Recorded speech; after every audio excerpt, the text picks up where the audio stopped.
بسم اللہ الرحمن الرحیم صلی اللہ علی حبیبہ محمد وآلہ وسلم۔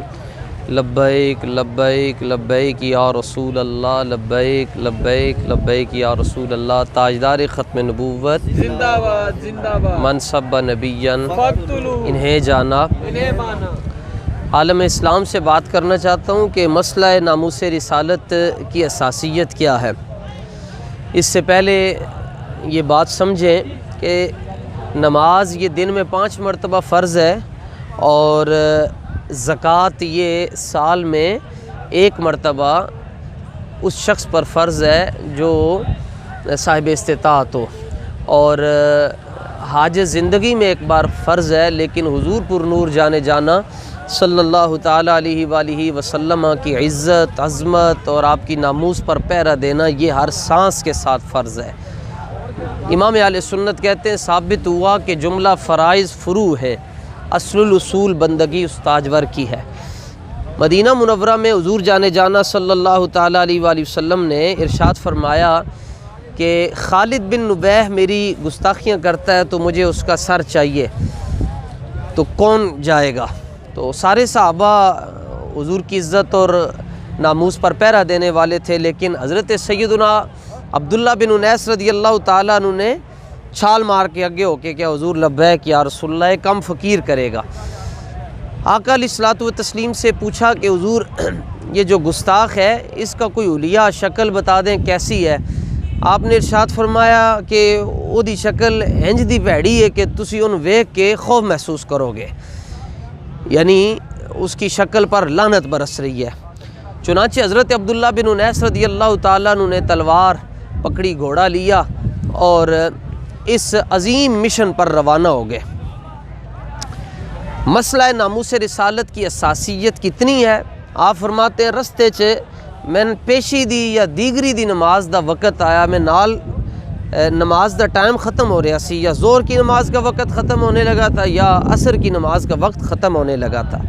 اور اس روایت کو حضرت امام ابن کثیر رحمۃ اللہ تعالیٰ علیہ نے اپنی تاریخ کے اندر ذکر کیا۔ اب ایک طرف حضور کی عزت ہے اور ایک طرف رب کی بندگی ہے اور فرض نماز ادا کرنی ہے۔ یہاں آ کر عقل کی بس ہو جاتی ہے اور یہ صرف عشق والے یہ بات سمجھ سکتے ہیں۔ تو حضرت عبداللہ بن انیس رضی اللہ تعالیٰ عنہ فرماتے ہیں ایک طرف حضور دا فرمان سی کہ ایدی من تون چاہی دی ہے، دوسری طرف ہے کہ نماز دی بھی پابندی کرنی ہے۔ تو سنو آپ فرماندے میں پھر ٹردیاں نماز ادا کی تھی۔ فرماتے میں ساتھ چل بھی رہا تھا اور ساتھ میں نماز بھی ادا کر رہا تھا۔ یہ ہے مسئلہ ناموس رسالت کی حساسیت۔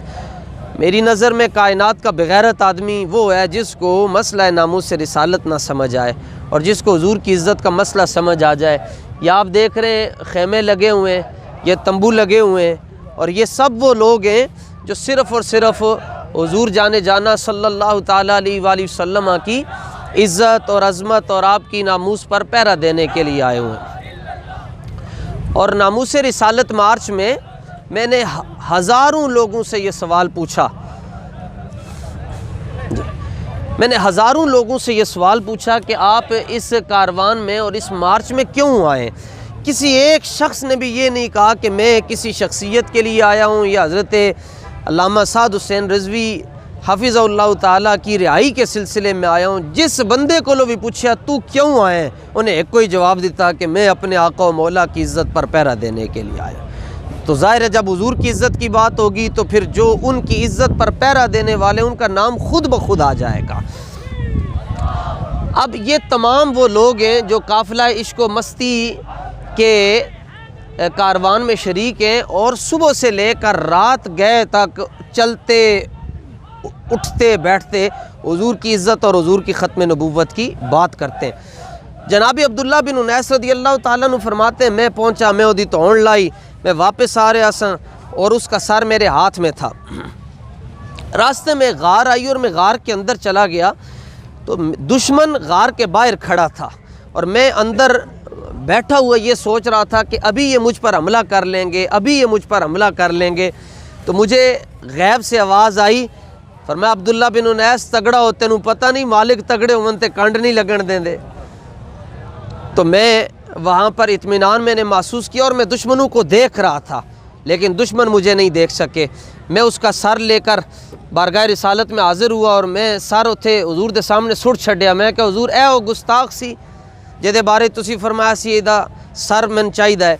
اب حضور پر نور صلی اللہ تعالیٰ علیہ وآلہ وسلم نے عبداللہ بن انیس کو دیکھ کر جو جملہ کہا، یہ کسی نمازی کے لیے نہیں کہا، کسی شب بیدار کے لیے نہیں کہا، اس شخص کے لیے نہیں کہا جو فلاحی کام کرتا ہے، فلاحی ادارے چلاتا ہے، ڈسپینسریاں چلاتا ہے، خدمت خلق میں اس نے اپنی زندگی بسر کر دی ہے. یہ جملہ حضور نے کسی اور کے لیے نہیں کہا، صرف اپنی عزت پر پہرا دینے والے کو یہ خوشخبری سنائی. حضور نے تک کیا کہ جدوں عبداللہ بن انیس آ گئے تو آپ نے عبداللہ بن انیس ول ویکھ کے فرمایا افلح الوجہ، جنے جنے دا پتر ویکھنا ہے عبداللہ بن انیس نو ویکھ لو. جناب عبداللہ بن انیس رضی اللہ تعالیٰ عنہ کو حضور علیہ الصلوۃ والتسلیم نے ایک عصا دیا، فرمایا کول رکھو. حضرت عبداللہ بن انیس وہ عصا لے کر آ گئے، لیکن صحابہ نے پوچھا کہ تسی پوچھا نہیں یا رسول اللہ ایک کیوں عطا فرمایا؟ آپ نے عرض کیا کہ سائیں نے میں نے عطا فرمایا، میں قبول کر لیا. صحابہ نے کہا نہیں جا کر پوچھ کر آئیں یا رسول اللہ یہ ڈنڈا تسی میں عطا کیتا ہے دے حکمت کی ہے. عبداللہ بن انیس رضی اللہ تعالیٰ عنہ کہتے ہیں میں بارگاہ رسالت میں حاضر ہوا اور میں نے عرض کیا یا رسول اللہ یہ آپ نے مجھے عصا عنایت فرمایا تو اس میں حکمت کیا ہے؟ فرمایا آیتم بینی و بینک یوم القیامہ، فرمایا قیامت کے دن جب نفسا نفسی کا عالم ہوگا، پتر پیو دا نہیں ہوئے گا، پیو پتر دا نہیں ہوئے گا، سنگی سنگیوں نو چھڑ دیں گے، تم یہ ڈنڈا اپنے پاس رکھنا، حشر میں جہاں پر اونچا کر لو گے تمہیں مجھے ڈھونڈنے کی ضرورت نہیں ہوگی، ہم خود تمہارے پاس تشریف لے آئیں گے. آیتم بینی و بینک یوم القیامہ. پھر عبداللہ بن انیس رضی اللہ تعالیٰ عنہ نے وصیت کی، فرمایا جدوں میں دنیا تو ٹر جاواں مینوں میری قبر وچ کوئی اور چیز رکھو یا نہ رکھو، میرے کفن دے اندر حضور دا عصا مبارک ضرور رکھنا.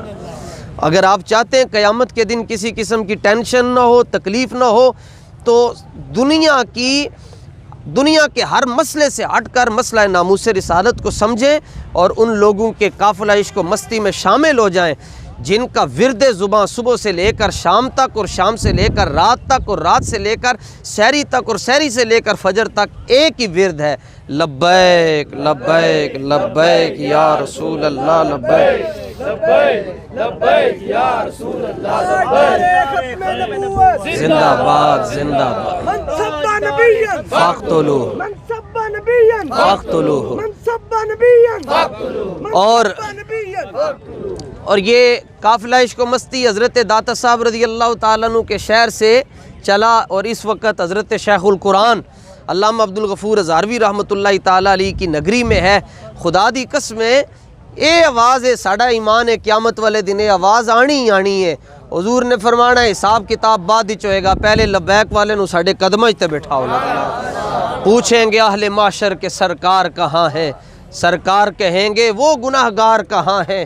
کوثر بھی کہے گا ذرا ڈھونڈ کے لاؤ انہیں، وہ ختم نبوت کے پہرے دار کہاں ہیں. من سب نبیًا، گستاخ رسول کی ایک ہی سزا،